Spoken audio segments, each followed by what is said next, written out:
Already మా జనసేన కార్యకర్తలకి వీర మహిళలకి ఎస్పెషల్లీ పిఠాపురం కాన్స్టిట్యున్సీలో ఉన్నటువంటి ప్రతి జనసేన కార్యకర్తకి వీర మహిళలకి అభిమానులకి అందరికీ ఒక విషయం ఆల్రెడీ చెప్పాను. అలాగే కూటమిలో ఉండేటువంటి కార్యకర్తలకి నాయకులకి మహిళా కార్యకర్తలందరూ కూడా ఒక విషయం చెప్పాము.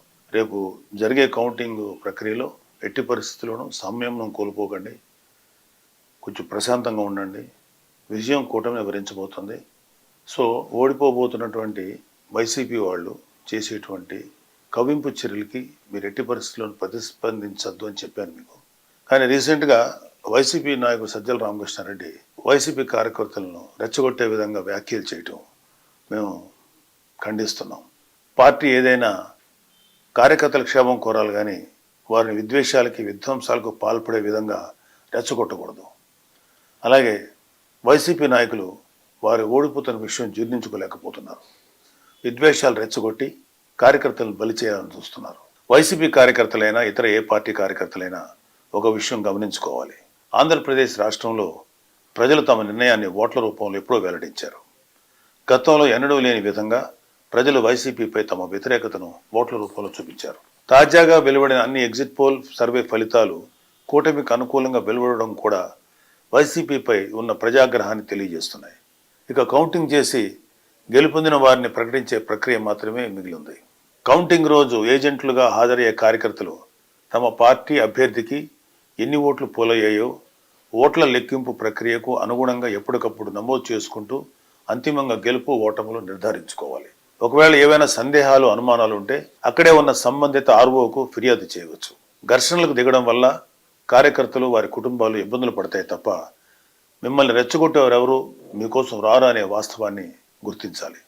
జూన్ 4న జరగనున్న కౌంటింగ్ ప్రక్రియకు ప్రజాస్వామ్య పద్ధతిలో ఎన్నికల కమిషన్ అధికారులు జారీ చేసిన నిబంధనలకు అనుగుణంగా నడుచుకోవాలని అన్ని పార్టీల కార్యకర్తలను మరొకసారి కోరుతున్నాను.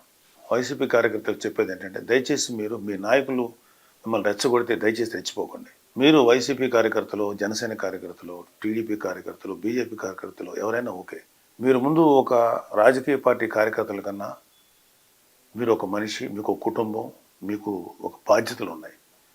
ఫస్ట్ ఇలాంటి వాటిలో మీరు సమయంతో బిహేవ్ చేస్తే బాగుంటుంది తప్ప మీరు ఏ తప్పు చేసినా సరే పోలీస్ కేసులు కానీ ఇతరత్ర సమస్యలు మేము చుట్టుపట్టే అవకాశం ఉంది. దయచేసి వాటికి మీరెవరూ కూడా లొంగద్దు.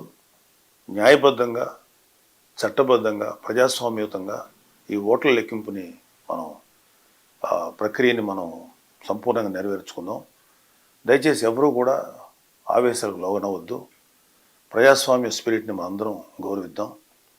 అలాగే ఎవరైనా సరే ఇంకొక ఇతర పార్టీ నాయకులు కానీ ఇతర పార్టీ కార్యకర్తలు కానీ రెచ్చగొట్టినా సరే దయచేసి ఎవరు రెచ్చిపోకండి. ఎవరు విన్ అవుతున్నారో ఎవరు లూజ్ అవుతున్నారు అనేది ఆల్రెడీ నిక్షిప్తమైంది. కొన్ని జస్ట్ అనౌన్స్ చేసి బయట పెట్టడమే తరువాయి. సో మీరు ఇప్పుడు ఏ కార్యకర్త అయినా ఏమీ చేసేది లేదు.